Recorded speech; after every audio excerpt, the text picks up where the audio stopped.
for joining us today in this very interesting panel on aligning international taxonomies on sustainable finance. So we see that it is clear that financial markets have the potential to bridge stability by linking financing needs to the global sources of funding to the real economy that needs that transformation. So that critical mobilization and scaling up sustainable finance to achieve the Paris Climate Agreement goals and the SDGs is a challenging but necessary task. But we see that there's a lack of coherent definitions that may be hampering that possibility, especially across jurisdictions, and markets need that guidance in order to steer capital flows to environmentally sustainable goals. So frameworks, especially taxonomies, are critical pieces of enabling comparability across regions and to having a common language, even within the same economy, but also across different economies. To understand that everybody's speaking the same language and financing of environmentally sustainable activities is possible, and ensuring a transition towards sustainability. So today, we have 4 great speakers that are joining us to discuss these key topics. So we have Eugene Wong, that is the CEO of Sustainable Finance Asian, host of the ASEAN Taxonomy Board, so working on the ASEAN taxonomy. We have Mireille Martini, that is the Taxonomy Outreach Manager at the Climate Bonds Initiative, also working with the IPSF and with the EU Sustainable Finance Platform on taxonomies. As well, we have Tomohiro Ishikawa, who is the Managing Director and Head of Government and Regulatory Affairs at MUFG, Japanese banks, working as well in the engagement track of the Net Zero Banking Alliance, very interesting in taxonomies as well. And then last but not least, Elena Viñes Fiestas, the Commissioner at the Spanish Financial Markets Authority, and is rapporteur of the subgroup on usability and data of the EU Platform on Sustainable Finance, as well as one of the members of the high-level expert group on net zero from the Secretary General of the UN. So thank you very much all. Thank you very much for joining us today. And I will just turn right to our first speaker. I would like to turn to Mireille and ask a bit from the CBI perspective, which is an international organization that is working on sustainable finance for many years. How do you see the evolution of taxonomies, being one of the first institutions that actually released one? And how do you see the connections internationally? So, Mireille, over to you. Thank you very much, Daniel. Thanks for inviting us to this panel. And good morning and good afternoon to all our participants. So I've got the impossible task of replacing Sean Kidney today. Sean is in Singapore, I believe, for our annual conference, which is taking place. Yes, CBI was the first to develop a taxonomy back in 2012. So what is this taxonomy? It's voluntary guidelines for markets defining criteria for use of proceeds of green bonds.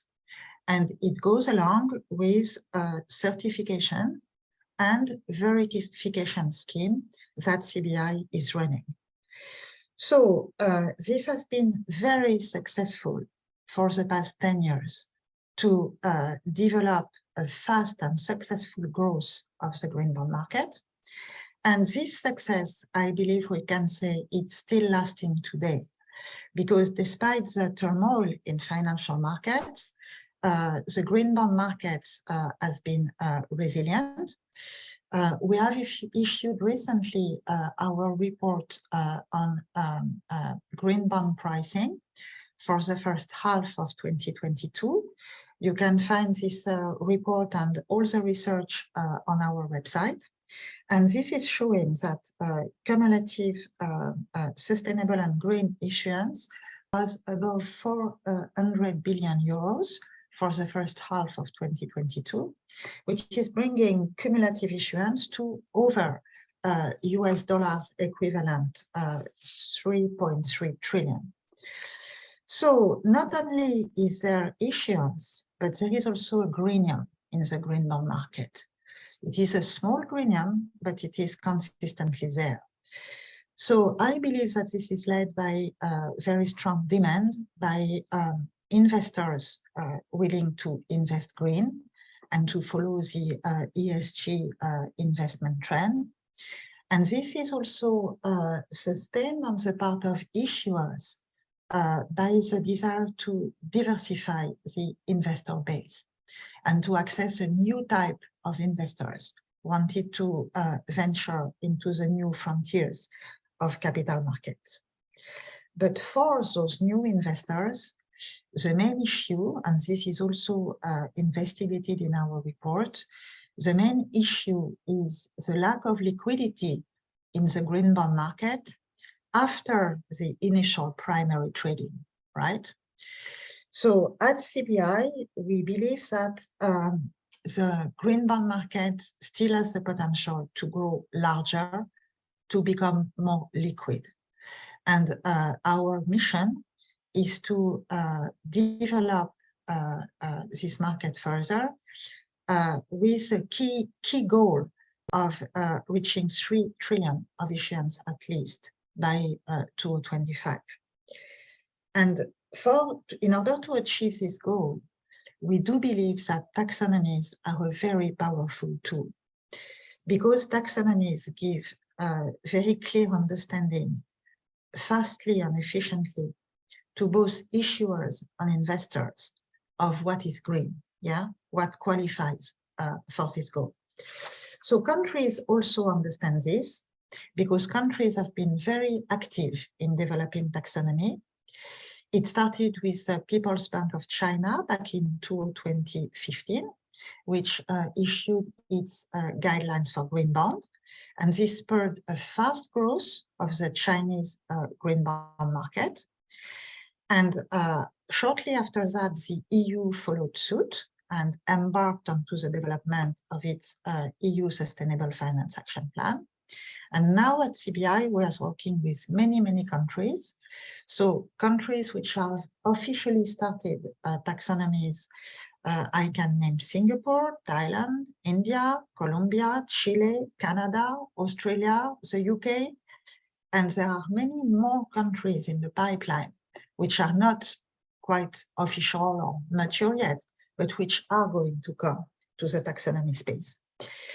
There is even an institutional coordination initiative, which is called the IPSF, which was created by the EU and now joined by the IMF and the World Banks, which is looking at spurring institutional dialogue and governmental dialogue around interoperability of taxonomies. So finally, in order to spur issuance at CBI, we are also working on expanding our taxonomies in new direction. This includes developing new green criteria for steel, cement, hydrogen, and basic chemicals. And we also have now under consultation criteria for entity-level certification. And our consultations are public, so I do invite you to answer this consultation. In the longer run, we would like to develop taxonomies and issuance for resilience, and including social resilience. And so, as you can see, the world of taxonomies is expanding very rapidly, both geographically, but also in terms of content. So, of course, in terms of regulation, it's the EU who has been leading the way into making this a regulatory framework. So I believe the best expert of EU regulation is with us today. It's Elena. So maybe, Daniel, you can leave Elena to explain what the EU has been achieving. Oh, thank you, Mireille, for your intervention. I think you covered quite concretely, the key elements that make taxonomies very important for the market. And indeed, like a brief overview in terms of what are the jurisdictions of what is happening. So now that we turn into the jurisdictional experts that we have here in the call, indeed, I would like to turn to Elena. So if she could explain a bit briefly, what is the EU taxonomy? What is this all about? How does it work? Who needs to comply with it? And what are the key elements that compose it and make it such a, let's say, a far-reaching regional approach to defining sustainability? Thank you for being with us, Elena. Thank you, Daniel, and thank you very much. It's always a pleasure to participate in a UNEP FI event. I would say that all taxonomies have two sets or two types of features or traits. Yeah, one set is linked to the actual criteria. How do you define it? You know, and the structure of the taxonomy itself. And the other set of features are linked to how you implement it and the regulatory framework for it. Yeah. So let me start with the first one, what I call the skeleton, yeah, the ABC of the EU taxonomy. I think, to cut a long story short, basically the EU taxonomy, it's a list of economic activities that can be considered sustainable. And in order to be considered sustainable, you need one economic activity needs to contribute substantially to one of the 6 environmental objectives without significantly harming any of the others. Yeah. And what it is important here to understand is 2 elements. How do we define substantial contribution or do no significant harm is through technical criteria. Where possible, it needs to be quantitative, if not process-based or qualitative. Now, the other element, I think sometimes it gets unnoticed, is that how do you define substantial contribution depends on the EU strategies and targets for each one of the environmental objectives. And everyone thinks about climate change, right? And the famous net zero by 2050 or 55% emission reductions by 2030. But it's equally true for the other environmental objectives. So for example, for pollution, you know, you have that by 2030, and let alone that the aim in the EU is sorry. I think I've been working on the net zero for so long this year that I'm so hard that I keep saying net. So zero pollution by 2050, right? And by 2030, for example, the soil quality needs to improve in a way that then nutrition losses and chemical pesticides need to be reduced by 50%. So what you would see when you look at the technical criteria is how do you translate that to the different economic activities? Now, the other thing that is important to understand and is relatively unique to the EU, it's the concept of not only do no significant harm to the other environmental objectives, so really addressing the trade-offs between the different environmental objectives and the interlinks between them, but equally those activities need to be conducted in a way that respects the minimum social and governance standards. For example, human rights. So basically, the EU taxonomy, for the very first time, internalizes negative externalities. And the message is that, yes, you contribute, but no externalities are allowed. Now, let me pass now on how it's implemented, because I think that is probably the trait that distinguishes most the EU taxonomy, as Mireille very well was pointing out too. Yeah. So the EU taxonomy regulation does not oblige anyone, and this is really important, to invest in A or B. There's no forcing on investing on A or B. However, the only obligation is one of reporting. Now, how does it work? For the very first time, and I like to think about the taxonomy as I would say, what we're really creating here is the 21st century metric system. Why is that? Because the taxonomy would allow to measure, you know, the degree of sustainability of 2 financial products in the sense of where they are actually the activities they are invested in. And it allows for the very first time to compare apples to apples, yeah? And we have created that consistent reporting. So a fund, imagine a green fund, will be 60% aligned with the taxonomy and another one 50%. So now how do you determine that? Is thanks to the reporting from the companies. And here goes, and Daniel, probably you would smile as soon as you hear me. This is when it comes what I call the beauty of the taxonomy, because it's not only companies would have to report the revenues, you know, generated from taxonomy aligned activities, but equally the CapEx investments. And this is the key. The key is because, and it's really important for people to understand that for the very, very first time, companies can get rewarded by having a investment plan in which every year they spend X percentage of their capex in rendering an activity or an asset, taxonomy aligned. And why is this so important? Actually, again, Mireille touched upon it, because it's not only that you are rewarded by having, that percentage of your capex invested, and investors, and let me recall that the TCFD latest report on a survey it conducted across the world said that capex was actually the #1 indicator most appreciated by investors. So not only because you are telling your investors, I'm walking the talk, and I'm actually putting my mouth where my money, where my mouth is, but also for the first time, green funds and ESG funds are not only driven by revenues, but also capex. And investor managers can create their portfolios based on capex. And what else? That all the finance that is actually needed, that the companies ask in capital markets or to the banks, on that capex can be considered green.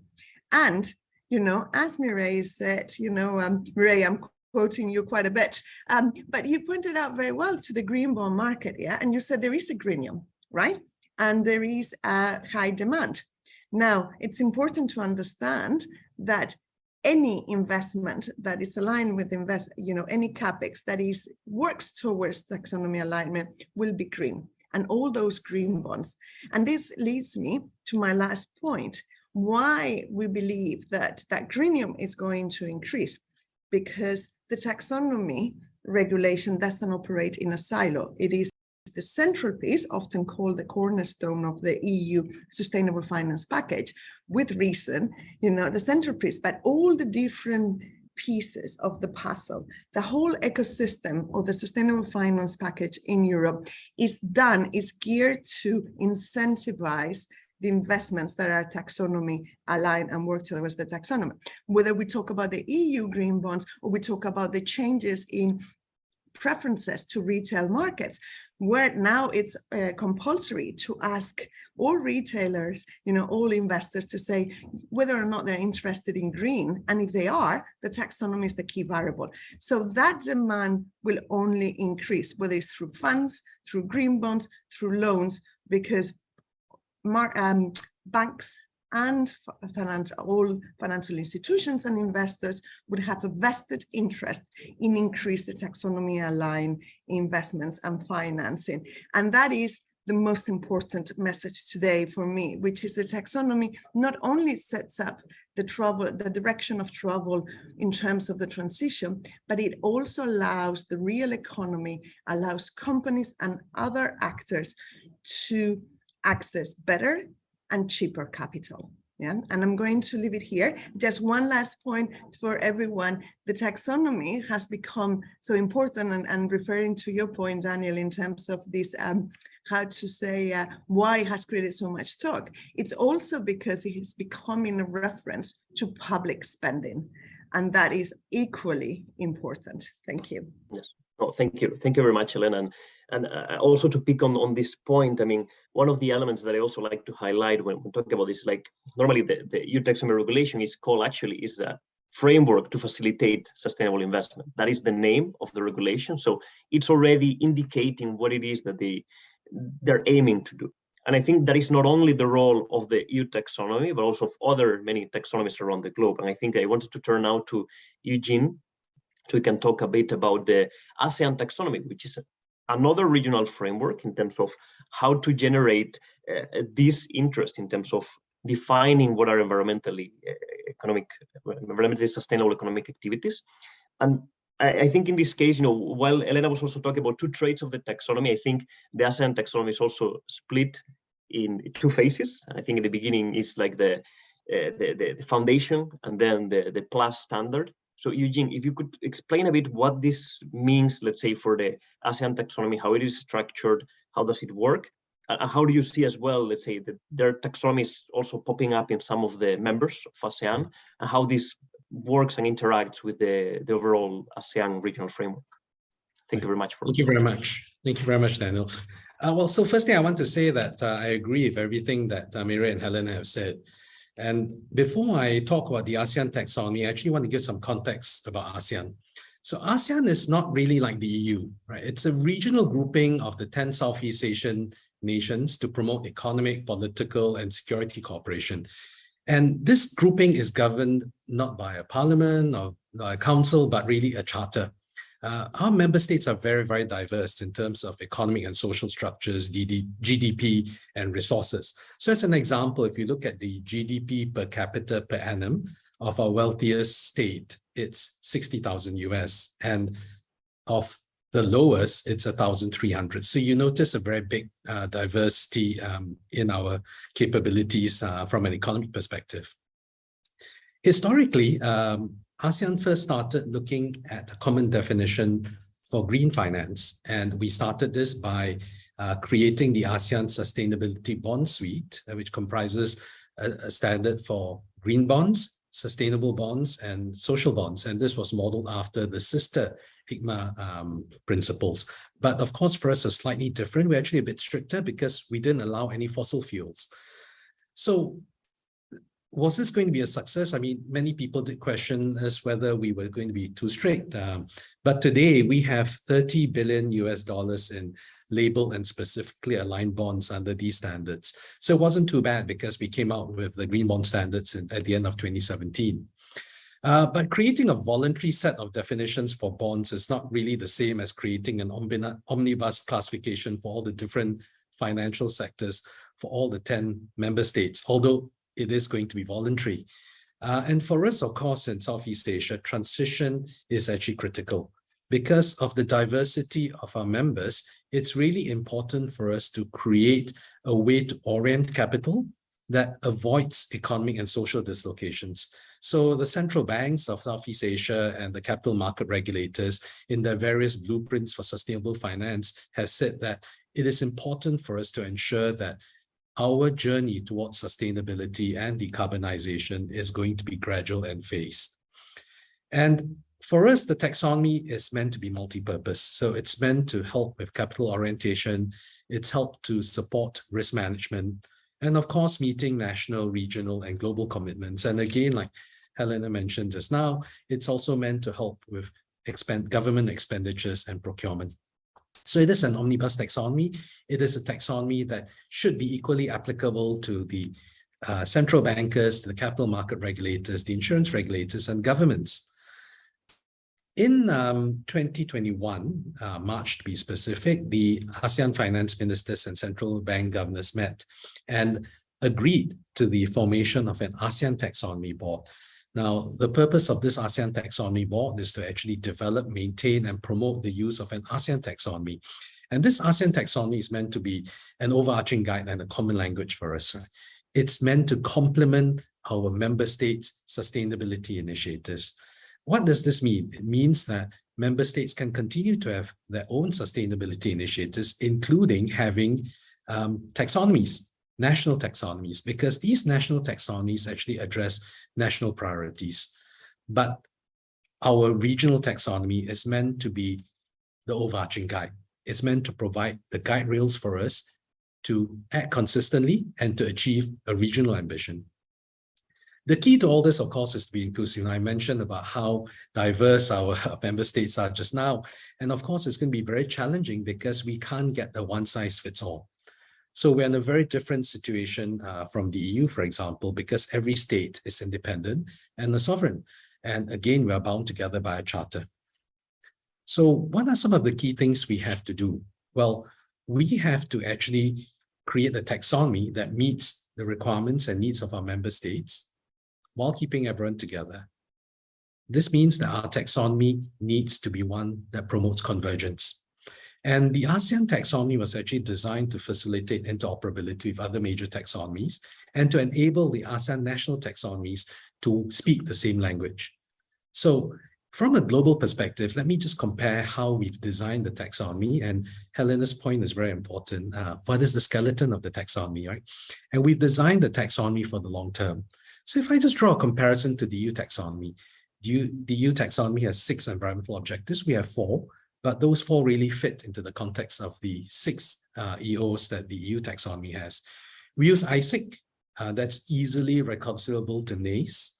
We have a DNSH criteria, but because I did mention that we are very focused on transition, we also have another measure, which is remedial measures to transition. So if you are not able to meet the requirements immediately, what are you doing to fix it? What are you doing to mitigate the impact? And Daniel mentioned just now that we sort of have 2 levels within the taxonomy. We have a foundation framework, which is a principles-based activities classification system.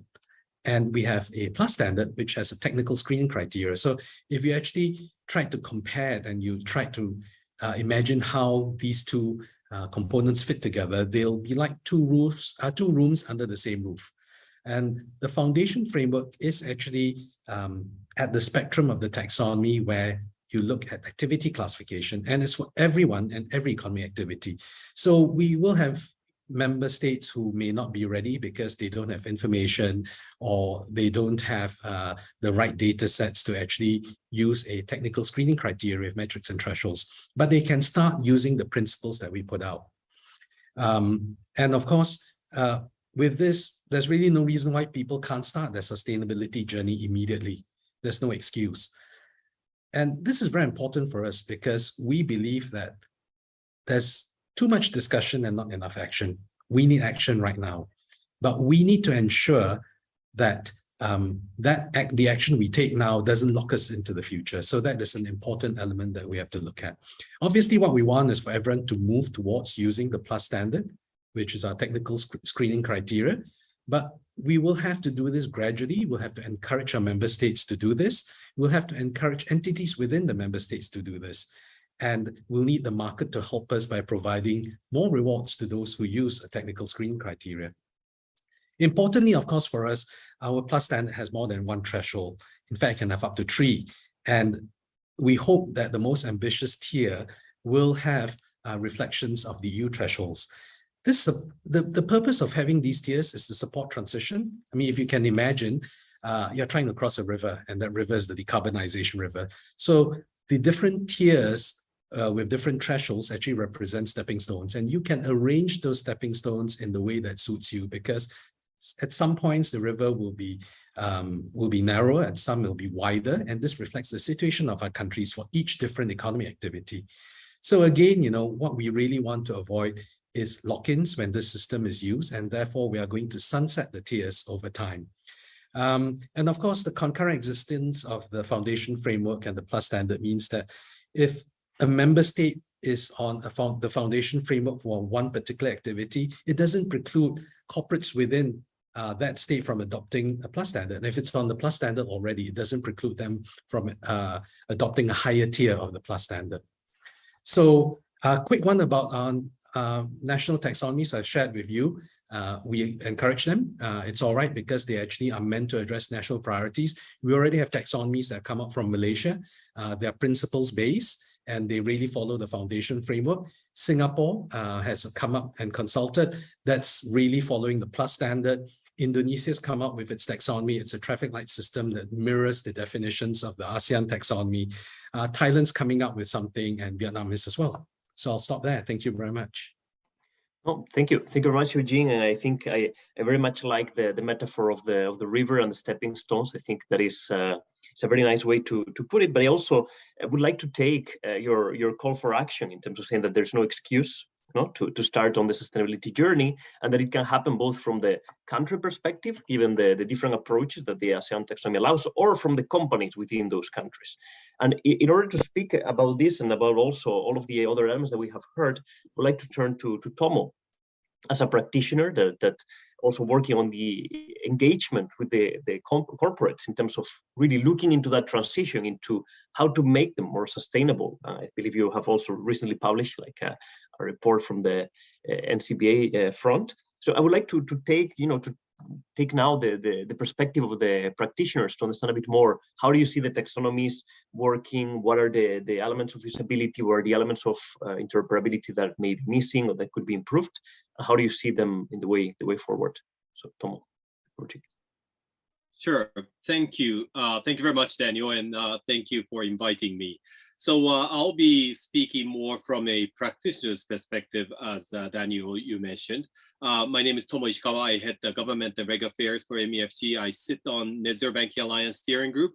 I also chair one of the work track called Finance and Engagement, and we just published Transition Finance Guide for NZBA. So if you, I'll be talking about transition mainly, but please refer to the guide we published, because there's a lot in that guide for not only for the practitioners, but also for the policymakers to consider how we can mainstream transition finance.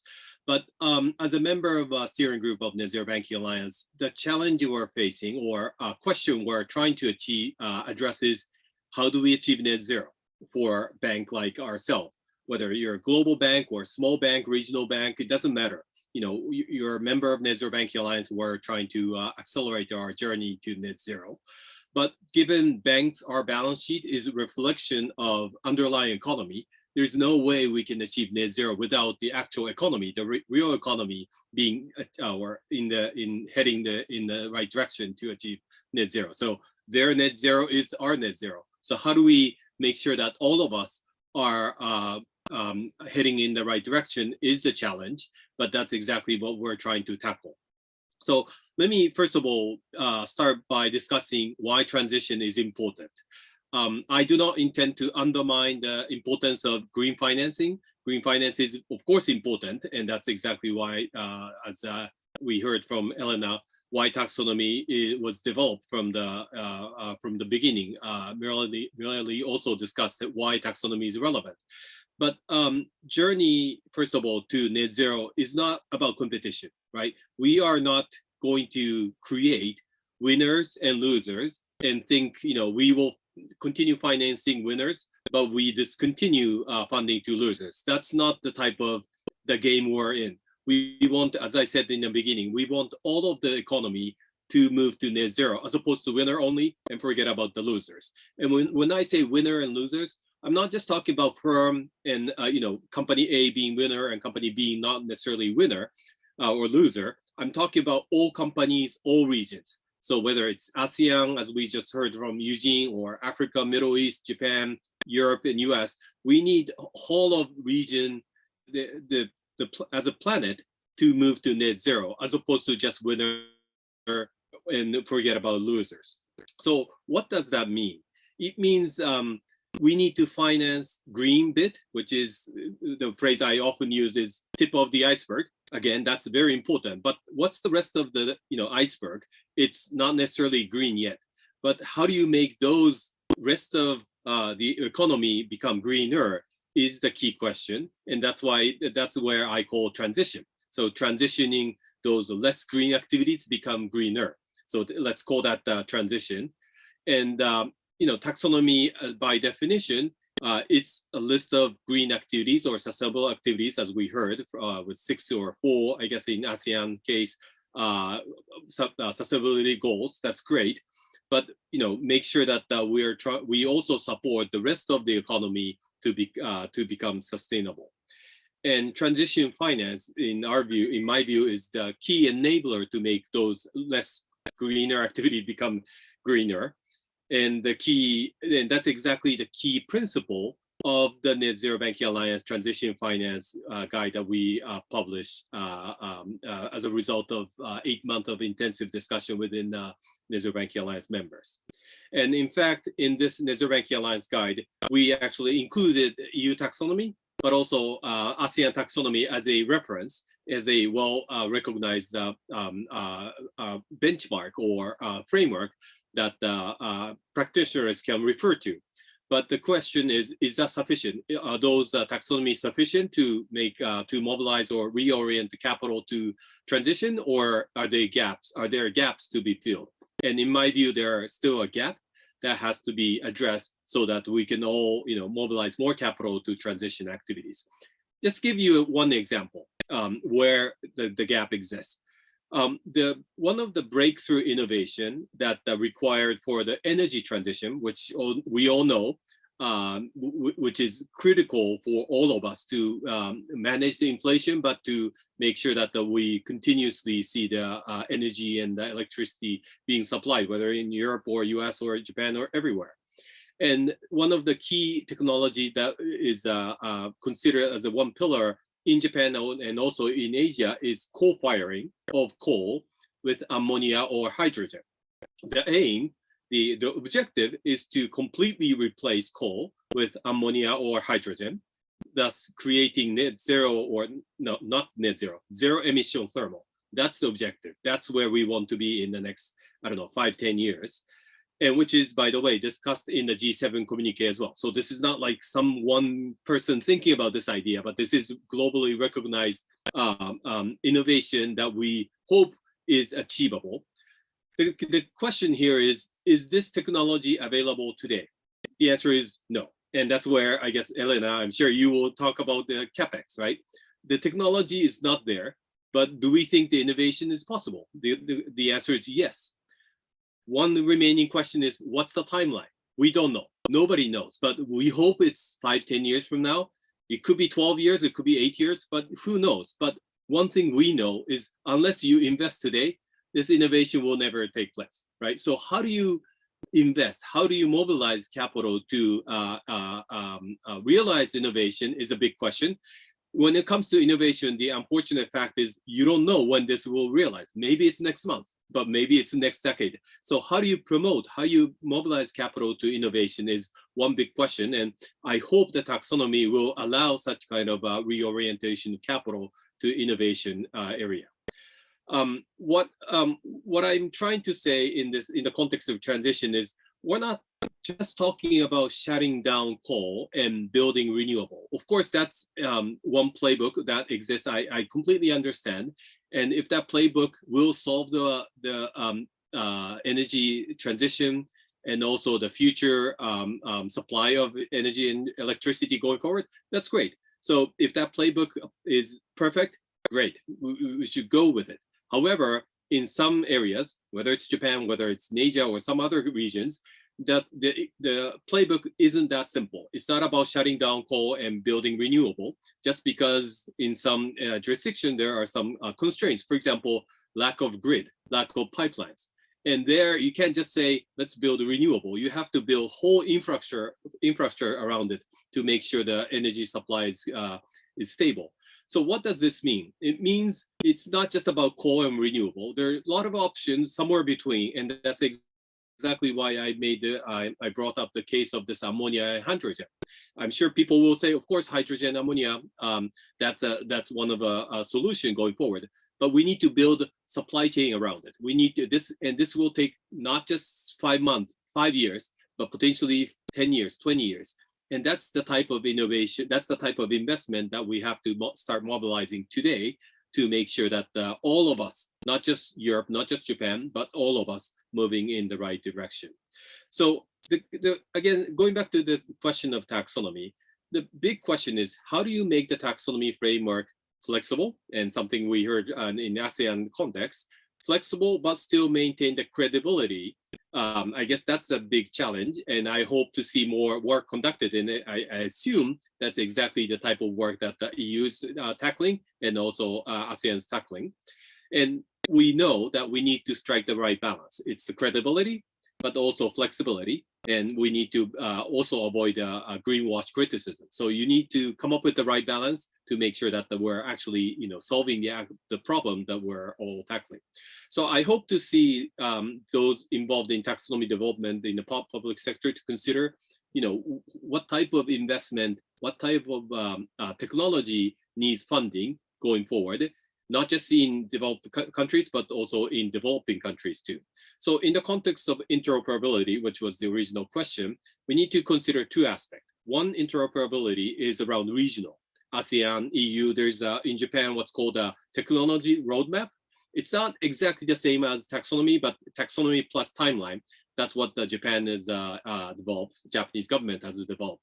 So making sure EU, ASEAN, Japan, et cetera, and we now know that there are more taxonomy countries developing taxonomy. So one area is interoperability among those taxonomies.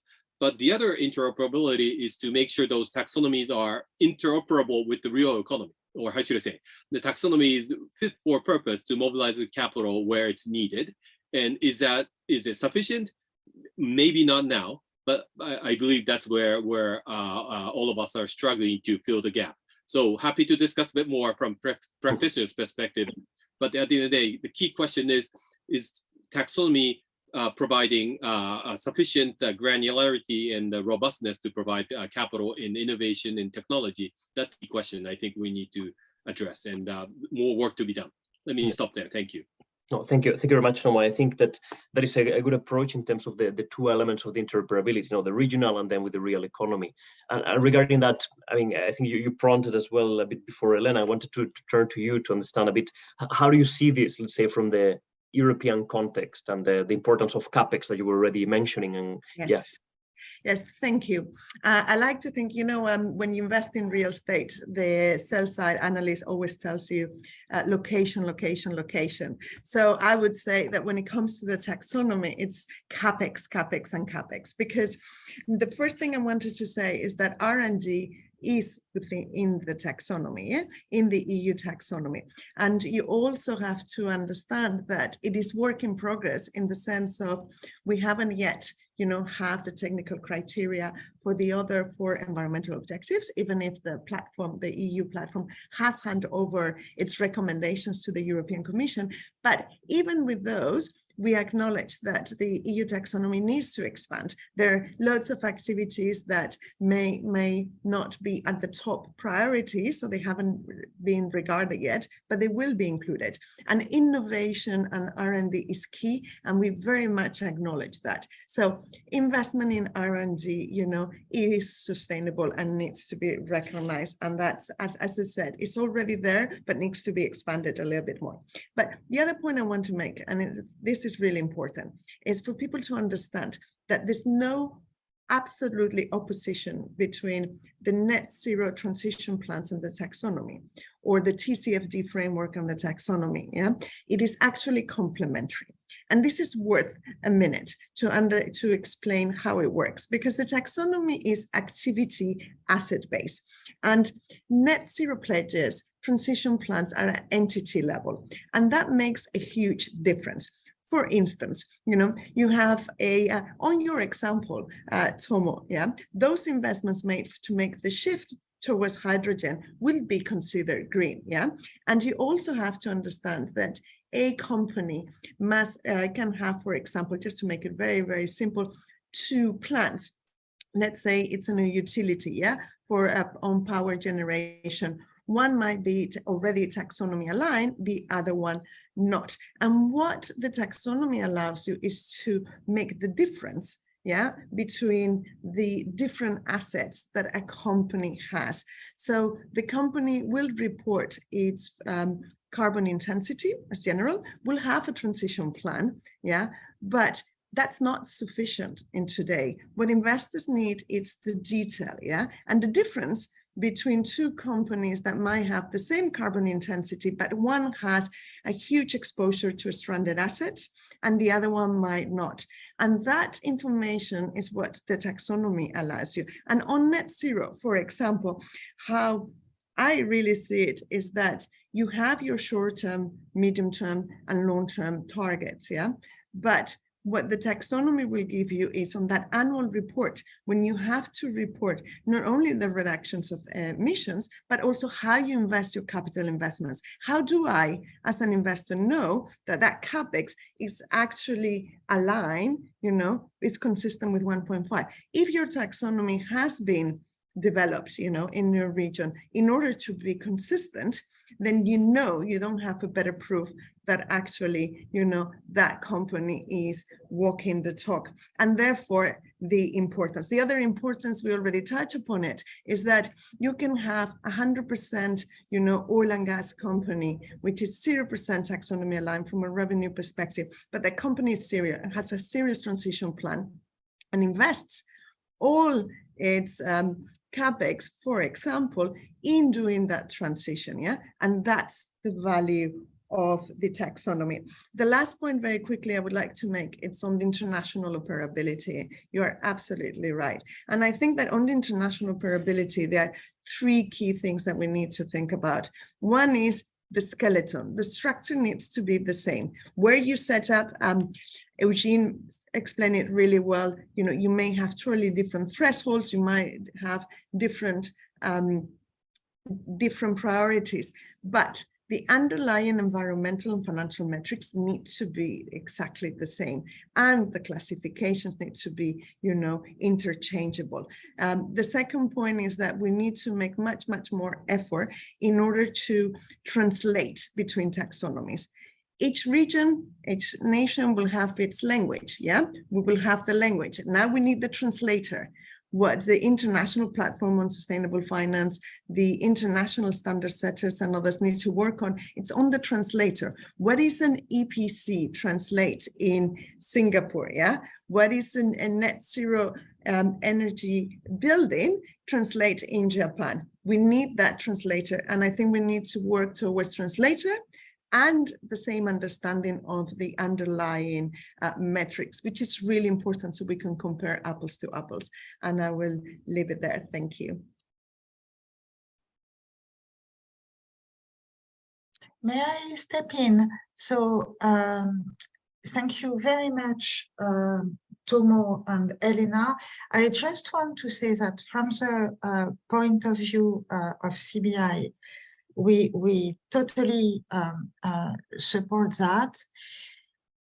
For me, I think it's one thing is that currently, I think there is a lack of sustainable investment opportunities. When a green bond or a sustainable bond is issued, it's oversubscribed many times. And for me, part of the difficulty is that issuers still need to use these tools more, use the taxonomies, use the frameworks for development in order, as you said, Tomo, if I understood correctly, to be able to span all the real economy development opportunities into these issuance frameworks, right? So I think the opening of a taxonomy and taxonomies framework can be also very useful in terms of reporting, right? As issuers need to do more reporting, they can also open up to all the various issuance opportunities that the taxonomies can open to them. And I think this is the way forward also, because there are investment opportunities in the real economy. But what needs to be done is the link with financial markets and issuance. If I can just, sorry, Daniel, I was just going to say if I can add on. I really like the comments that we made so far. And Helena, you pointed out some very important things together with Tomo. I mean, we are really looking at gaps that we have to address. And if you look at how we want to strengthen this agenda and strengthen the ability of taxonomies to contribute, we also have to build the ecosystem. And the ecosystem, in my mind, actually comprises a taxonomy, a transition pathway, and disclosures, because they all act to mutually reinforce each other, right? So the other thing I really wanted to say is that we need to make not just the taxonomies interoperable, but the ecosystems interoperable. For example, the disclosure regimes. I mean, we're having different things disclosed. Imagine the burden, and they'll all be form over substance, because what we want is the substance.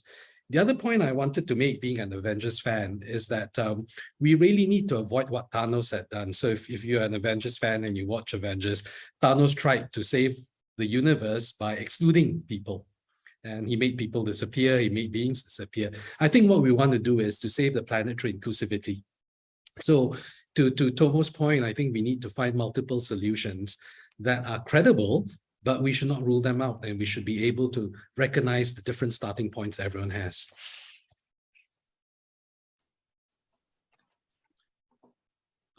Maybe if I could just jump in with a kind of some reflection. One thing I always notice when we talk about this taxonomy, for example, Marilyn, you mentioned about the lack of sustainable investment opportunity. You know, it's interesting you mentioned this, because we as a banking institution, And this is one of the reasons why I set up this working group with the Net Zero Banking Alliance on this engagement, because we talk to our clients every day, whether it's the CFO, CEO level or the working level folks within the finance team. We talk to them every day. So we're not waiting for the investment opportunity, but we're proactively engaging with our clients to find out, where's the funding need and what type of investment. So that's where, it's not just about taxonomy, it's more about client-driven, financing need-driven.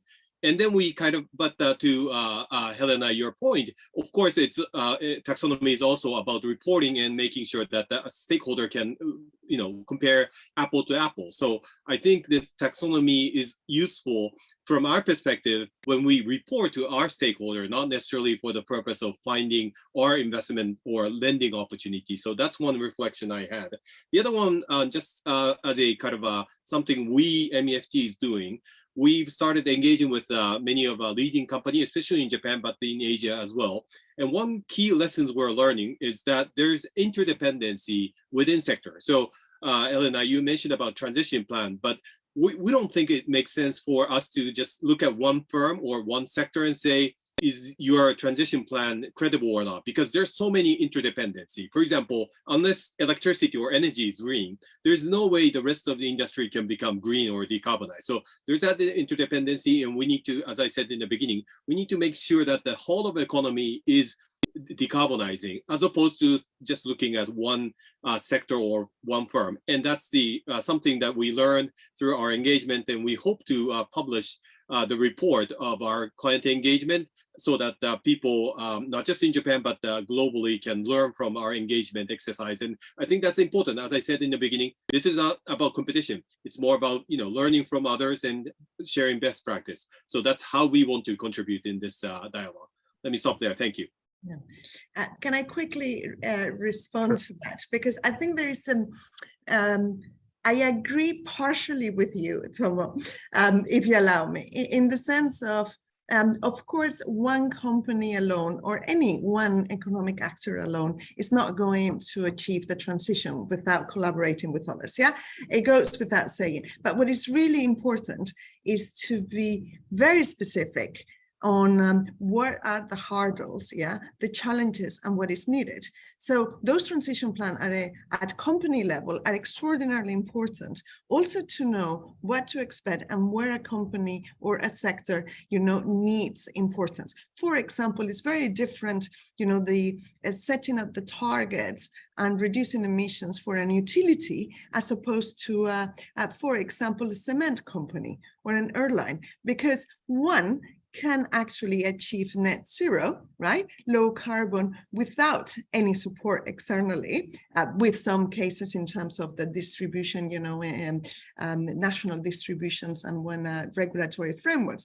We're supposed to steel or a cement or an aviation, they still need to find, economically and technological viable solutions. But we need to be aware exactly of that. And we need to put in place the policies that are going to help to transition. So it's extraordinarily important that companies are real, when they commit to net zero, they're actually frank. And the same goes with carbon offsetting. Yeah, there needs to be, a clear disclosure. What is the emission reductions and what are limitations of what they're doing about that? Thank you. Thank you very much. I think we just reached the end of the discussion, and I would like to thank everyone, and probably just to say that we cover very different topics today, and probably going back to Eugene's new metaphor about the Avengers. Maybe the group of people that need to save the world is going to be larger than those in this panel, even though we very much would like to be, I don't know, the key heroes to do it. But I think it's important to really see that this is a collaborative effort.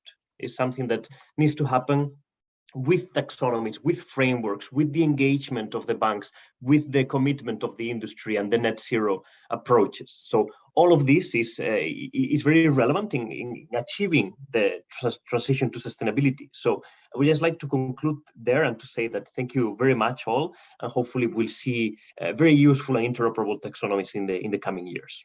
So thank you very much. Thank you. Thank you very much, Daniel. It was a pleasure. Thank you all. See you soon. Goodbye.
So, hi everyone, and thank you for joining us today for this panel on EU sustainable finance regulation, state of play and way forward, with a key focus on the impact on financial institutions.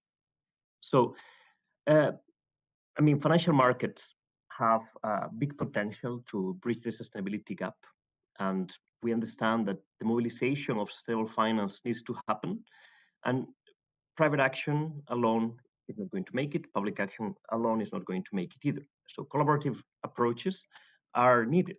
And in this regard, a lack of coherent definitions of sustainable finance across jurisdictions and in terms of what it means to actually finance sustainability is lacking. But we do see some specific jurisdictions that are taking the lead, and they are advancing those definitions and those understandings in the way to leading the way. So the EU is one of the most advanced jurisdictions in this space, especially since the publication of the Sustainable Finance Action Plan in 2018, including the updated strategy for financing sustainable transition in 2021, that complete the overall approaches that they have been set in the jurisdiction to promote the transition to a sustainable economy, and with key strategic considerations and regulatory approaches. So in this session, we will explore the state of play of the relevant EU regulation from both the perspective of the regulators and financiers.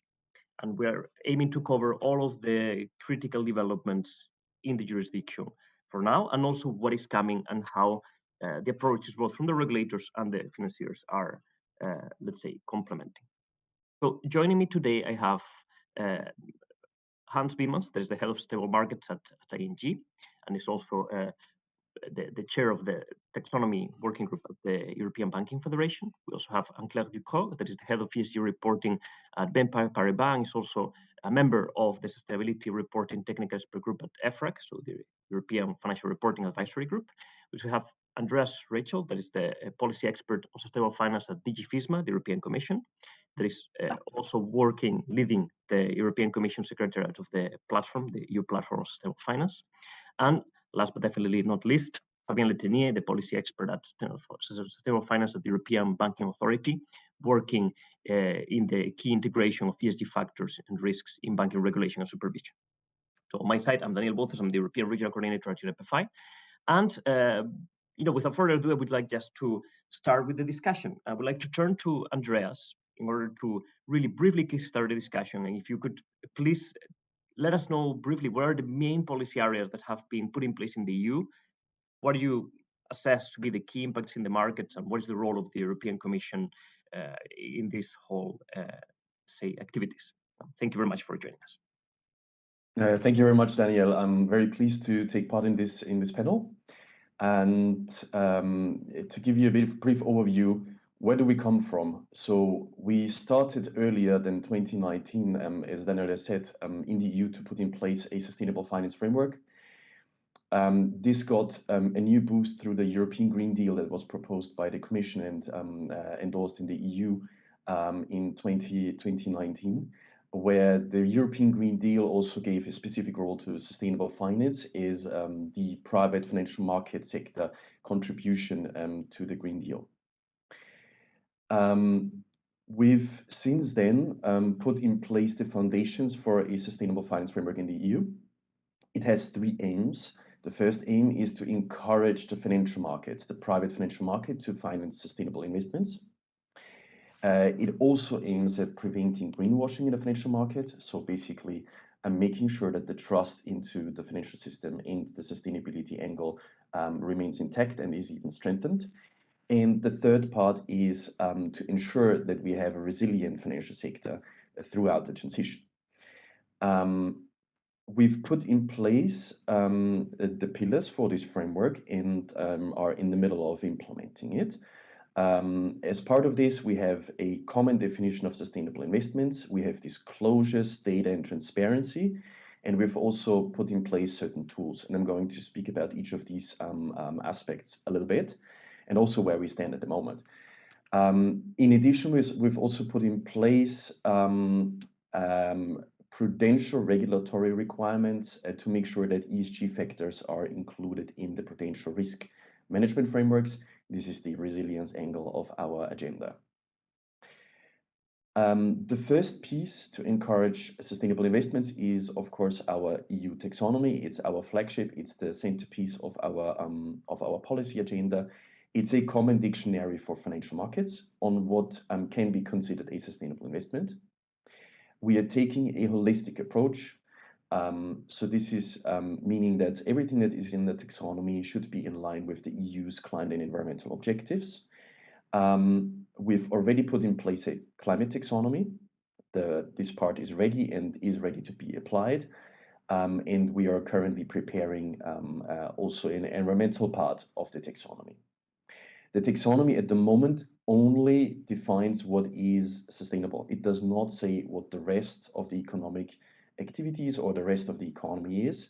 So just to explain that if a company does not feature as sustainable under the taxonomy, it doesn't mean that it is a company that does significant harm to environment or climate, but it could be.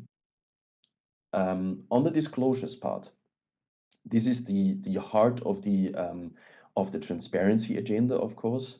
The disclosures are supposed to both create transparency, but also create the data that the financial sector needs. And we have two types of two broader streams of disclosures. The one is corporate disclosures, and we've just in June seen a political agreement on a new corporate sustainability reporting directive, where at the moment we're waiting for the final adoption, but this is mainly a technical step. The agreement is there. And in parallel, the Commission is working on developing the level 2 reporting standards under this, which will be much more standardized. They will be more extensive, and there will be metrics that will allow financial markets to really compare and use and quantify sustainability impacts and risks and progress. The second disclosure stream is product disclosures. And since 2019, we have the Sustainable Finance Disclosures Regulation in place. And since this year, we also have the level 2 standards in place for this, which is absolutely crucial. We have a number of indicators that financial market participants need to disclose against their financial products that they're offering. With more indicators and more disclosures needed if you claim that your product has sustainability angles. We also have put in place tools. This includes a proposal for a European Green Bond standard that uses the taxonomy and climate benchmarks that allow indices to chart a transition pathway, a decarbonization pathway at the portfolio level. And this can also readily be used already. To complement this, we've updated fiduciary duties to integrate ESG factors in their risk assessment. And we've also updated rules for financial advisors. They need to ask retail investors on their sustainability preferences. Having said that, on the prudential side, last year in autumn 2021, the Commission proposed as part of the banking package and part of the prudential insurance package amendments to the prudential rules, where we mainstreaming the integration of ESG factors in the risk management frameworks. But we've also included provisions for a regular stress testing and scenario analysis, which we think is an extremely important complement because, of course, integrating ESG factors in the normal risk management frameworks is an absolute essential step, but we are not able to capture all longer-term transition risks through that. This is why this is very important. At the same time, but I'm going to leave this a little bit to my colleague from the EBA, is we have also introduced rules to provide climate risk disclosures for the financial sector, for the banks in particular. Maybe just one more word of where we're standing at the moment. What is the reaction from the market? So we see market participants being very keen on seeing the first disclosures. Financial market participants are also very interested in what corporates are going to disclose against the taxonomy, for instance, but also what they are going to in future disclose against the new corporate disclosures. We know that we are in the middle of the implementation of the rules, so there are a lot of questions, and we're trying to support this through guidance, but also through useful tools to apply the rules. Of course, we are in the first reporting cycle, so we are expecting that the introduction of these rules will take some time to reach the quality we need. I think I can stop here. Maybe one more point I would like to mention is that a newer feature of our framework is emerging to be a framework for target setting and transition plans.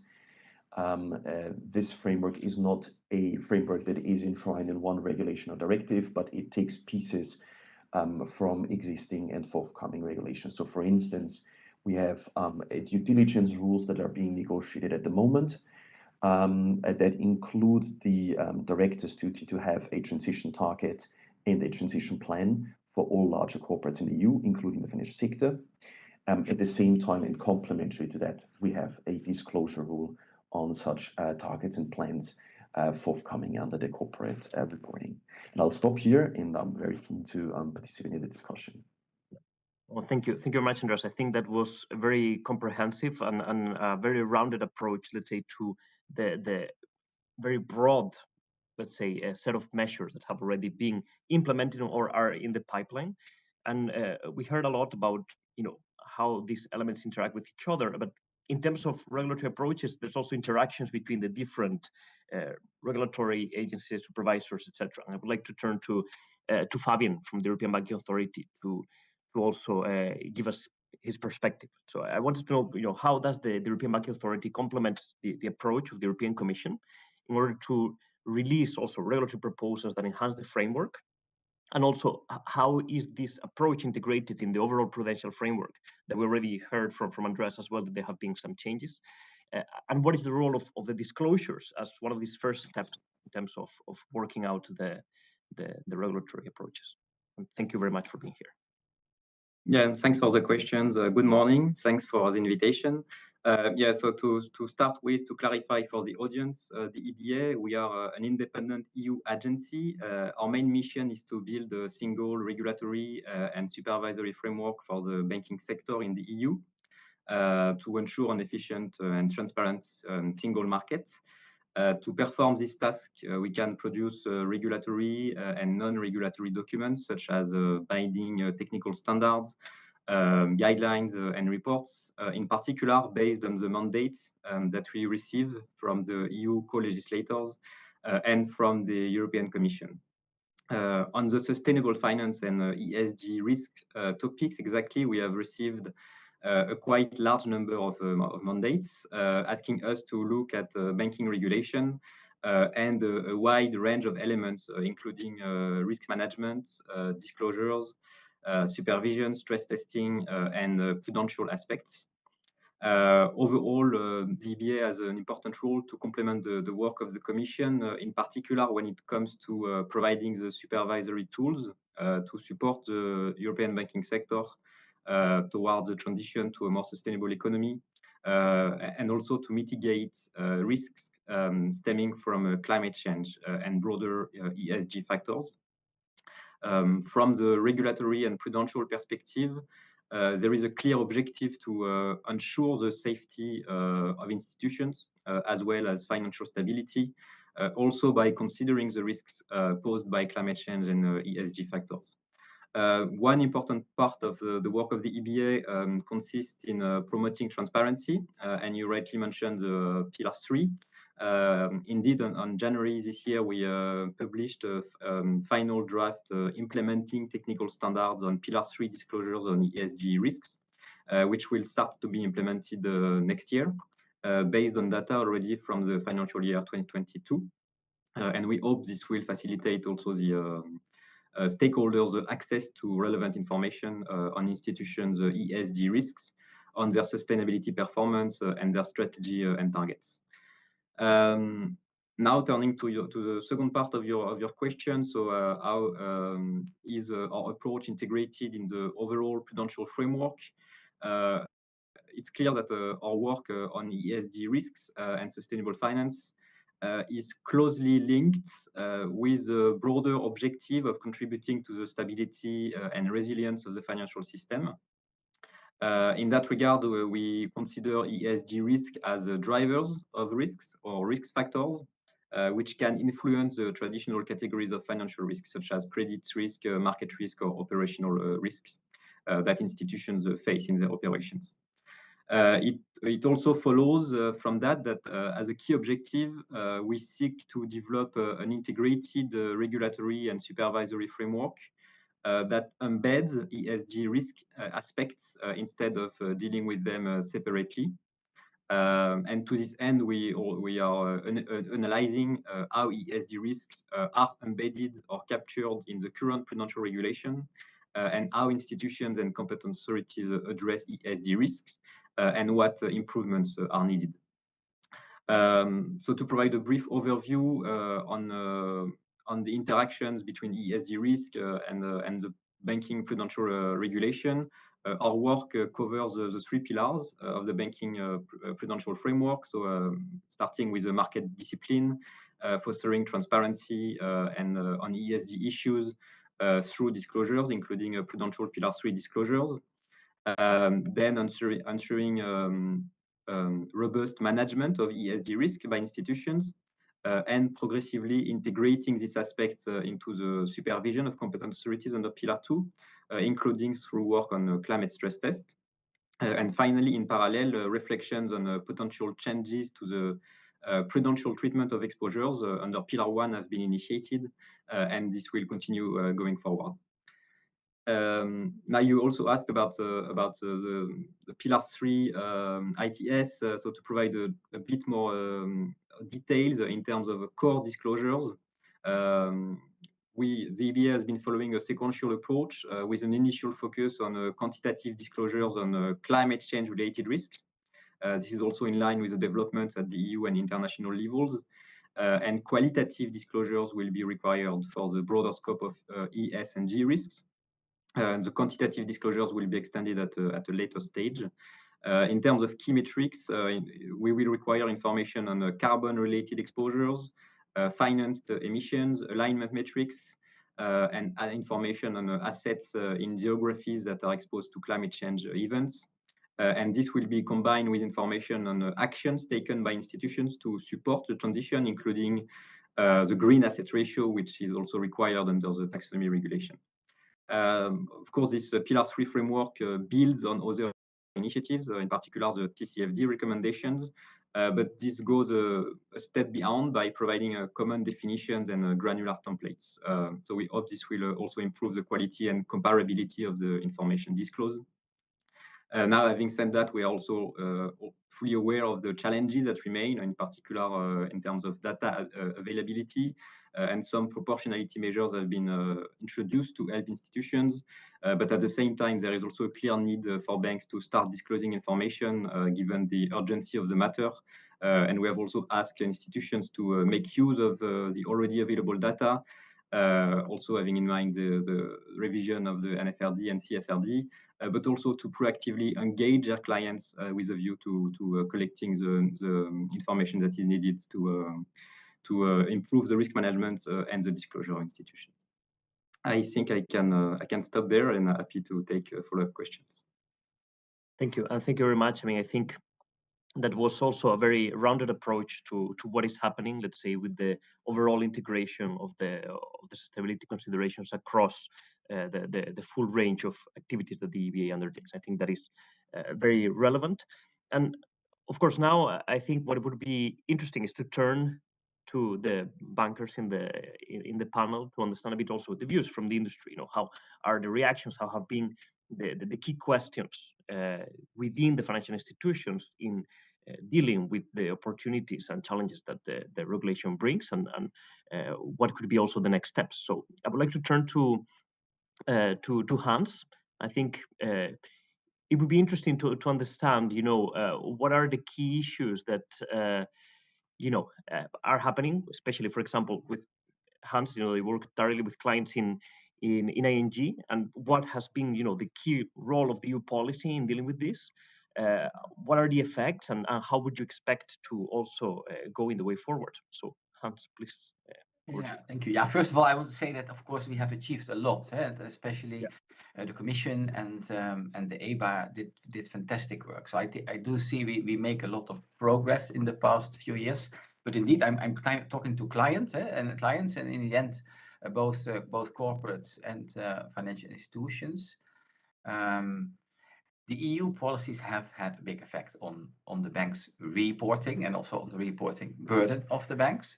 But I do also see that let's say, the impact on the actual lending and the lending costs is still very limited. And in the end, of course, the whole Sustainable Finance Action Plan is about contributing to the Green Deal and investing more in sustainability.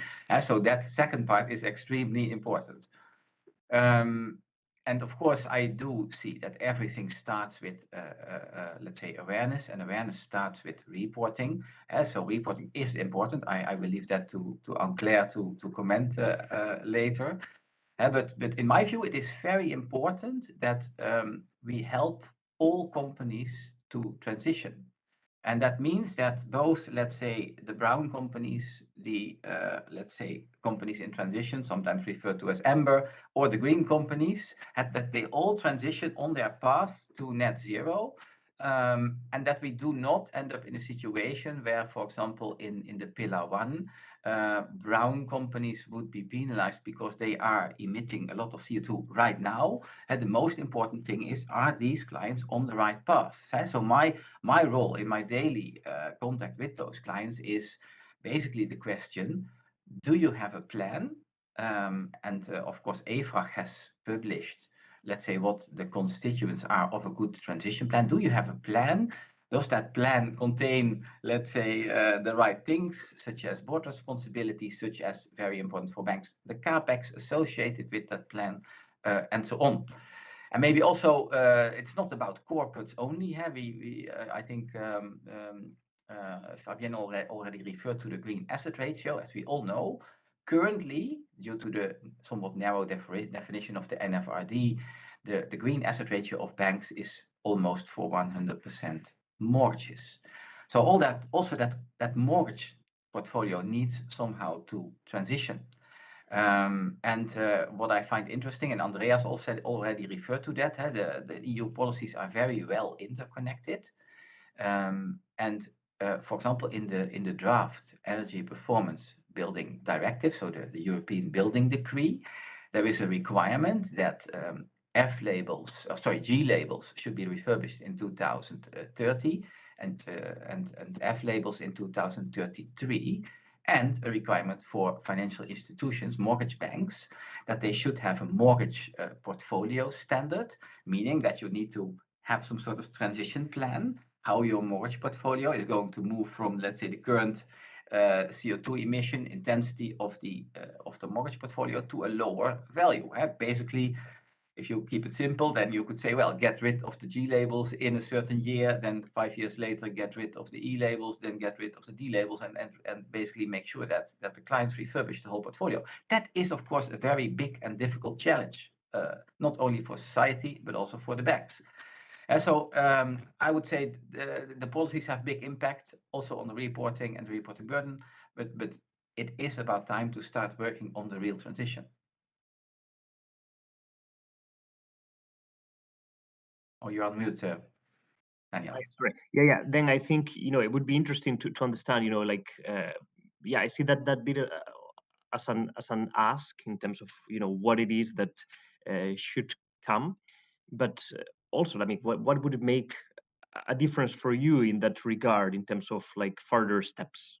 What would be? So I would say, and I'm curious to also hear later what the policy maker and EBA thinks about that. But I think banks need more clarity on, let's say, the transition path for both the corporate lending and the mortgage lending. And of course, in the end, the banks have to decide how they are transitioning. But I also see that there are sometimes limited possibilities in the real world.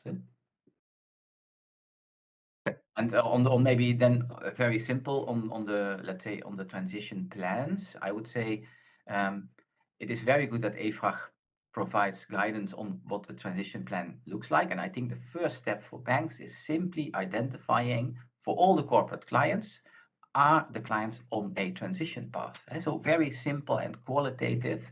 Are you on the right track? Do you have a good transition plan with the components that AFRAG wants to see? And does that transition plan have also a CAPEX plan? Okay, I see. Yeah, so and that is complementing, let's say, already what is coming from the regulatory approaches in terms, like, okay, the CAPEX plan can be stemming from the taxonomy that you can already, let's say, count part of the financing as such, and also the complementarity with the CSRD and the other regulatory, let's say, upcoming elements from the ESRS, etc. So I think it's a good moment probably to turn to Anne-Claire, given that she's involved in AFRAG, and also to understand, what are the key issues in terms of reporting as well as engagement that you see in order to adjust the internal processes to make sure that everything is in place.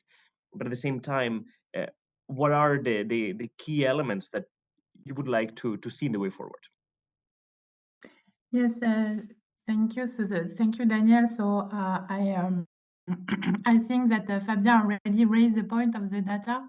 I would say this is probably the first challenge that we are facing right now within a financial institution. But when I'm talking about the data and standardized data, meaning with underlying common scenario methodology, because it's not only actual data, it's also, as Hans was mentioning, forward-looking data to better understand the transition plan, for example. So what I can see is that AFRAG and the regulation, the CSRD, is going on a good way because it will create a virtuous cycle, meaning that we will have standards that we will share among the non-financial corporate and financial institution, and that will be audited, reviewed by external auditor, which for sure will create a good virtuous cycle, a good environment in which bank would be able to contact their clients and to have more reliable information. And today we are not there, but it's a good start that we can see, especially coming from the CSRD. Of course, we are international bank also, so it's not the end of the day. We need also other jurisdiction to complete the picture. I think this is what we can expect from ISSB, and I can tell you from my EFRAG meeting that there is a lot of alignment that are performed across different standards with ISSB, but also with GRI, for example. So it's really also very important for the financial institution and for the banks that all these standards at the end are more widely spread than just Europe. And just also, I also agree with what Hans was saying, that reporting is very key, it's transparency, but we have to keep in mind that it must be completed with policy, with direction on how to use them to help financial investor or institution to invest at the good price in the good project, so that all enterprise or corporate can have a positive transition. So this is very important. And if we look at the single market annual report, it's more than 520 billion on a yearly basis that must be raised by private lender or investor up to 2030 to fund the Green Deal. So this is sorry. So this is what is at stake for financial investor. So transparency is the first step. It's a very useful tool for the financial institution to identify the transition plan, to identify the minimum ESG requirement for each and every corporate, but in the future also to identify biodiversity, social laws and right respect from the corporate and so on. So it is a minimum tool towards a more sustainable economy. But I think on your second question, on the next step, I will subscribe to what Hans was mentioning, and for that, I think we need more cooperation with the policymaker and with the supervisor to now be able to take what has been done, the building block. We have the building block on CSRD. It will be complemented, as Andreas was saying, with the CSDDD, which is more due diligence directive, comportamental law. And then we need to sit around the table and just try to find what is the direction, how we are going to fund this Green Deal on a way that find a good balance between managing risk, but at a reasonable cost for corporates and clients, for the mortgage, also at individual clients. So I will stop there. I'm happy to take questions if there are more.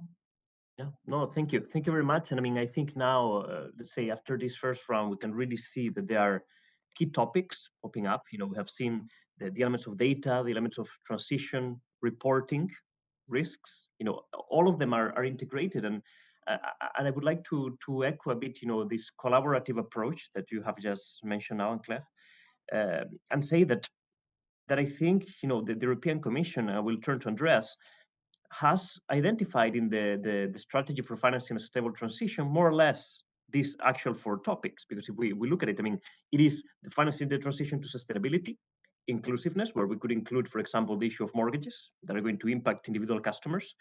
Then itself, the approach for the financial sector in terms of resilience, contribution, but also the collaboration. And then finally, the other issue that also Claire, you were raising in terms of other jurisdictions and the, let's say, the interrelation between these elements that are also echoing the global ambition that has been seen in this jurisdiction. And the IPSF is a good example. So, I mean, I don't want to talk too much, but just Andreas, if you would like to cover briefly, let's say, how these 4 issues are resonating and how would the next steps look like, for example.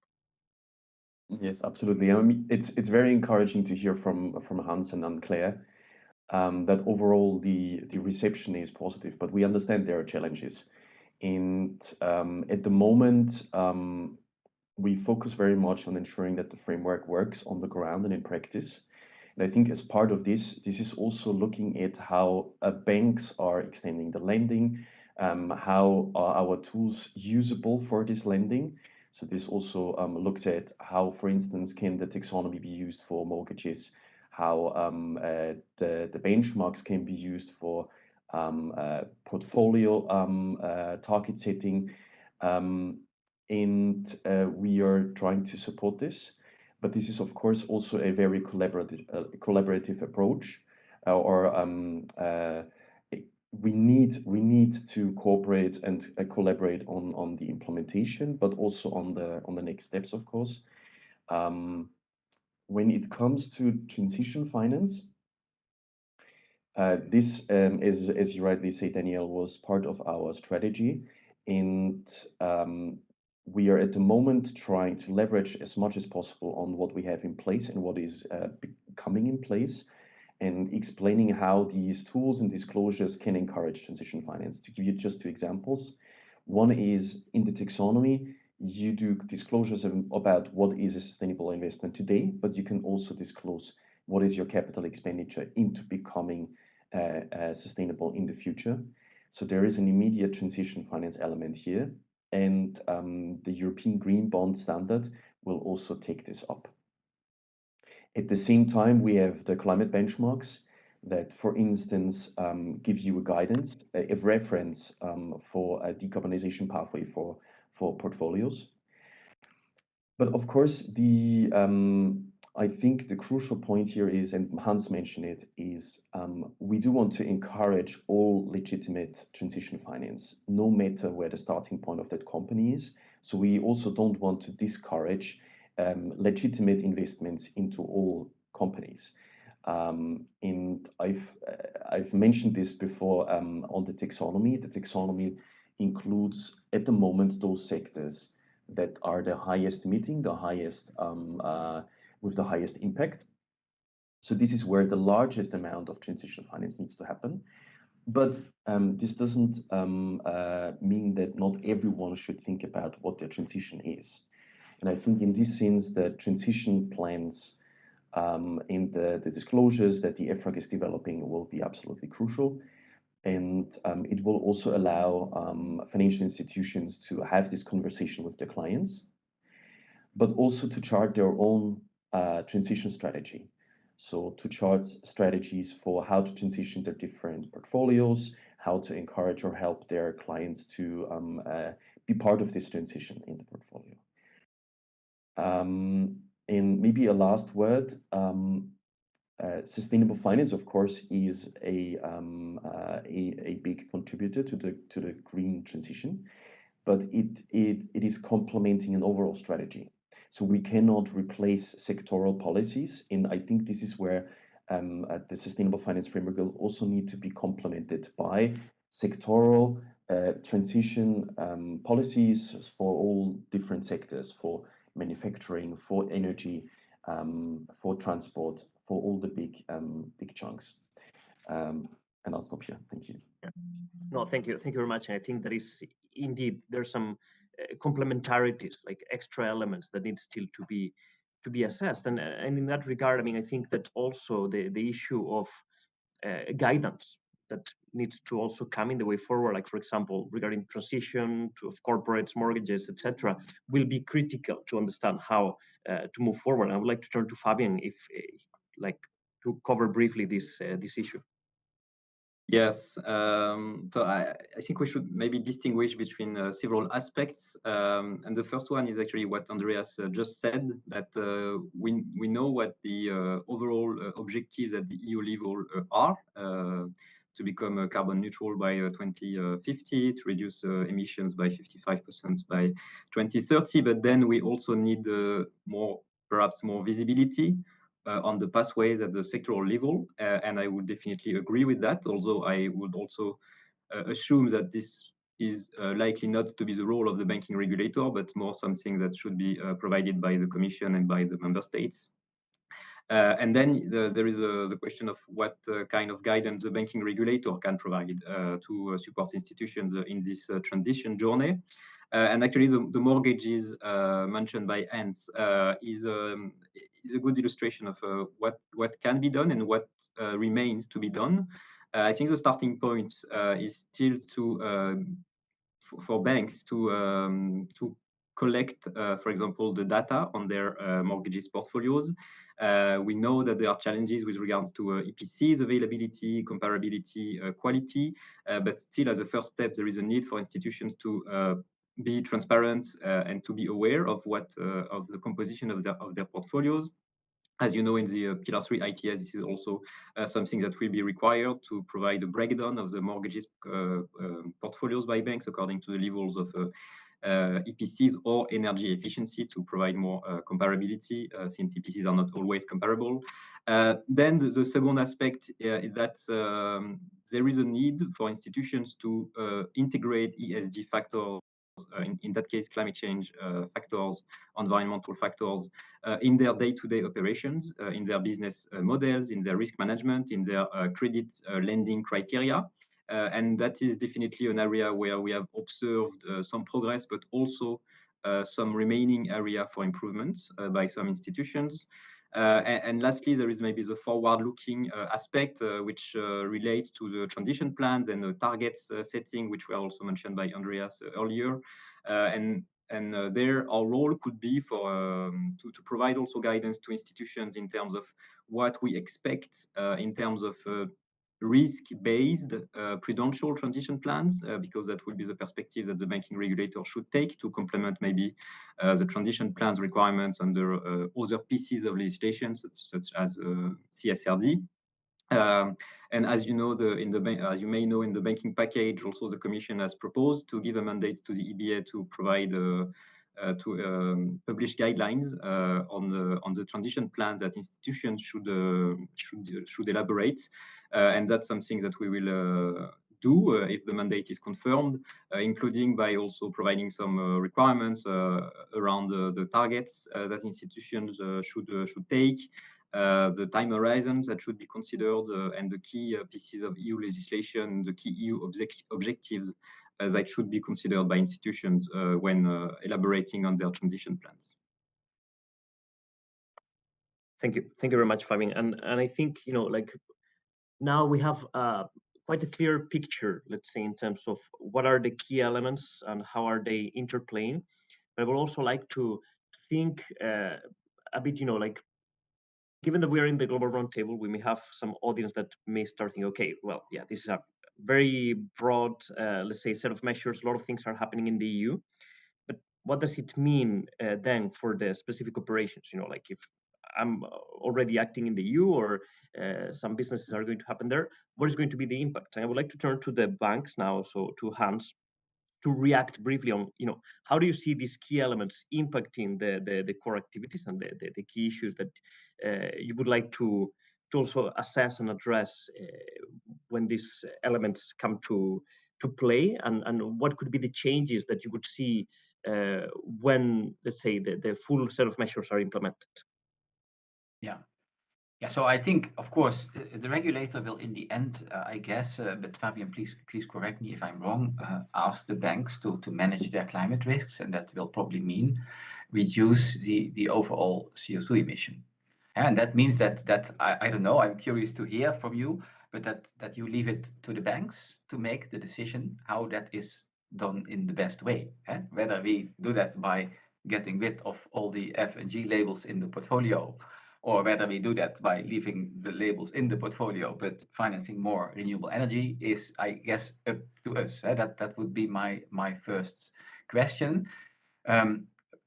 I do see, however, that in that, for example, in that other regulation, like the EPBD for the buildings, that there clearly the guidance is get rid of the F label. So I'm curious to learn how that will then work together. Yeah, and I was also then the second question would perhaps be, do you think it is a good idea when we as banks would just start looking at the whole, let's say, corporate portfolio and check whether our clients are already on a net zero path? Because we of course finance those clients, but if those clients are on the right path, then we can basically, let's say, finance them and discuss with them, okay, you are on the right path, you have disclosed your CapEx plan for the transition, can we help you to realize it? And that is the key role of banks, of course. The key role of banks is maybe, in my view, at least from my client-facing perspective, is not that we should say to, let's say, some industries, sorry, your emissions are too high, we cannot finance anymore. I would also rather finance or help a client with a G label house to refurbish it, rather than say, well, sorry, the regulation says we cannot finance it. Okay, and I think, well, this also plays quite well, I think, with the other kind of also debate. Is not only the complementarity between private public, but also the complementarity between voluntary and mandatory approaches. No, so at UNEP, we of course encourage banks to join our initiatives, like including the Net Zero Banking Alliance, that also includes, let's say, those transition elements within, let's say, the commitments of the financial institutions, and to finance the clients. So the complementarity is also there. And so I would like to also now to turn to Anne-Claire, if she can also comment briefly on what Hans just said, and also on reflecting on the views of the Commission and the EBA. Yes, of course. I think this is a very good illustration of what we need to do next. If, for example, in the mandate that has been given to EBA to define transition plan for financial industry. We are exactly there, what I was mentioning earlier. I mean, we need a collaborative approach on this part, because there is definitely not a transition plan for FIs without a transition plan for our clients. So this is especially there where we need a policy, a sectorial policy, because agriculture will not have the same challenge as real estate or as power or oil and gas sector. So we definitely need to have a policy by sector, a sectoral approach. And then what is the transition plan? As Hans was mentioning, we can either decide to just finance the clients that are on the good pathway, and have a regular check 5 years by 5 years, for example, which is actually what are developed in the mainstream methodology to check that they are still on the good pathway. Or you can also decide to disinvest in the corporates that are not in the good pathway, or that are not showing volunteer or the robust transition plan. So before defining a transition plan for FIs, we really need to understand what is the plan on a sector by sector approach. And this is already, part of it is already performed.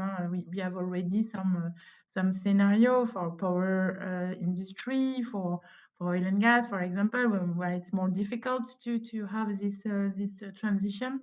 So all this must be combined by sectorial policy, and then by report transparency, and at the end, the financial institution will have to adapt their transition plan to the scenario, to the global scenario. So otherwise, we will end with a disorderly transition, and in this case, we will have in 2030 we will have a high risk in the bank portfolio, which will probably end in a huge crisis, because the transition will be there, but in a disorderly manner. And this is also what we are trying to measure with the stress testing on a climate stress testing framework, how to avoid this disorderly scenario.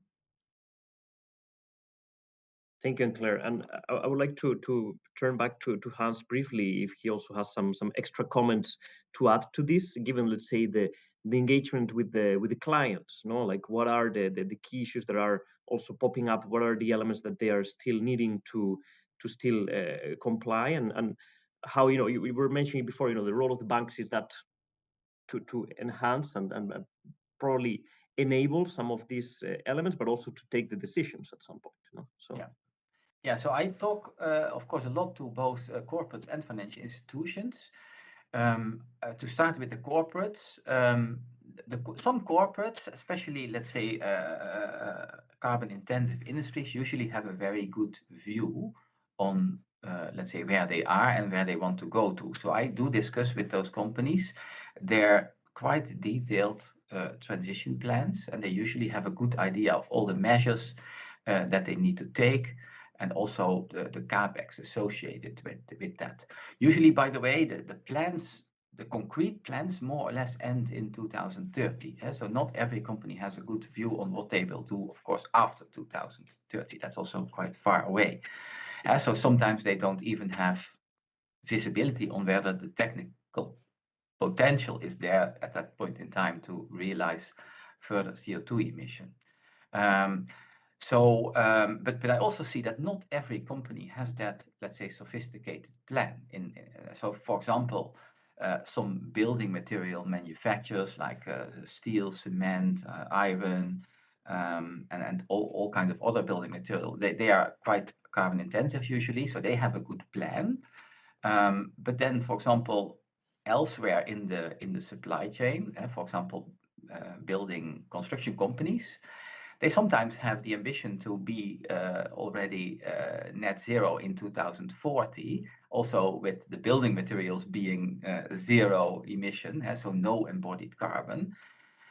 It just shows me that not everybody is really aware of what is happening elsewhere in the economy. And yeah, a company cannot be climate neutral on its own, of course, and also the banks cannot be climate neutral on their own. So it is important that there is a neat collaboration between all the sectors and that we really think through how that works out in all the supply chains. On the financial institutions, I see the same. So we talk a lot about, let's say, their transition plans, but it is very early stage that banks are developing concrete policies to, let's say, really reduce the emissions of the portfolio. And like I said, I find it very important that we all collaborate and that it is not about excluding sectors, but about, let's say, making sure that everybody gets support to transition as far as that is possible. And some sectors may not be able to fully decarbonize. Other sectors may not be able to decarbonize at all. We need to find solutions for that. But let's say the banks need definitely more guidance, like Anne-Claire said, on that path. And we cannot endlessly offset, I think. So we probably need decarbonization in all the banking activities. So not only in the corporate lending, but also in the private lending and the mortgages. And partially you can maybe offset a little bit, like I said, more renewables and let's say compensating bad houses. But in the end, we need to, let's say, make the whole economy greener. Thank you, Hans. And I think we are almost out of time. But I would like to just now allow everybody to provide some conclusion. I think first starting with the Commission and the EBA. So yeah, Andreas, please. I mean, if you have any key message that you would like to. Yes, maybe just to summarize. So we are trying to make our framework work for all legitimate transition finance needs, but also for all actors who need transition finance. The banking sector is one where we see the need to collaborate more and also support more and see what we can do more to encourage the green lending there. Impacts and transition risks for me are two sides of the same coin. So by setting targets as a lender, you are both controlling your transition risks in the future, but you're also helping the financing of the transition at the same time. So it could be a win-win situation. I think we probably need a mix of a bottom-up and a top-down approach for target setting for financial institutions, where, of course, the bottom-up approach is you see what your clients are doing in terms of transition, but the top-down is also to encourage the corporates to have credible plans that you can finance for a longer term or in a medium term. And then I think the last point I wanted to mention is Anne-Claire mentioned the sector-to-sector approach, and I just wanted to say that this is absolutely correct. Part of the European Green Deal is to actually propose these different sectoral policies, and some of them are in place already, some of them are in the making. And then I guess the discussion will relatively soon start also on what we need to do until 2040. Because at the moment, the policies we're developing is to implement the EU's targets for 2030, but 2040 will be the next step. Thank you very much. Thank you very much, Andreas. And just quickly, if we have 1 minute, really, like 30 seconds each, please. Fabian. Yeah, so I think I can just say that I would subscribe to a lot of what Anne-Claire and Hans said in terms of the importance of a collaborative approach, the interplay between transition plan institutions and transition plans of their counterparties. And to pick up on I think the question Hans asked earlier, indeed I elaborated on what the banking regulator can do, but there is something that we cannot do, or at least should not do, and that is dictating the business strategies to banks and providing to very precise guidance in terms of what exact strategies institutions should implement, what exact risk management tools they should implement. So there is a need for all institutions to take into account ESG factors and to reflect on what changes to their business models and risk management might be needed. But the responsibility to manage ESG risk, as all other risks, should definitely remain under the remit of the banks themselves and their management bodies. So we can provide a framework that ensures that banks will take these factors into account, but not stepping into the responsibility of setting the business strategies and implementing the exact strategy. Thank you, Fabian. And now I would like just to ask for Hans and Claire, if one phrase just to conclude and just, yeah, to summarize briefly. Yeah, I can do that. So we have only 8 years left to stay within 1.5 degrees. So I would say let's work together, and nobody can be net zero on their own. Yes, on my side, just to complete, I say totally agree. Let's do not have too much reporting burden, cost, and too much costs today. Work together so that we can capitalize on the existing building block that supervisor and provider, supervisor and regulator have provided to the EU. Okay. So thank you very much. I think we're just 1 minute over time. I would like to thank everyone for their participation, and I'm sure that the audience had enjoyed this wonderful discussion. So thank you very much, and see you soon. Thank you. Thank you. Bye-bye.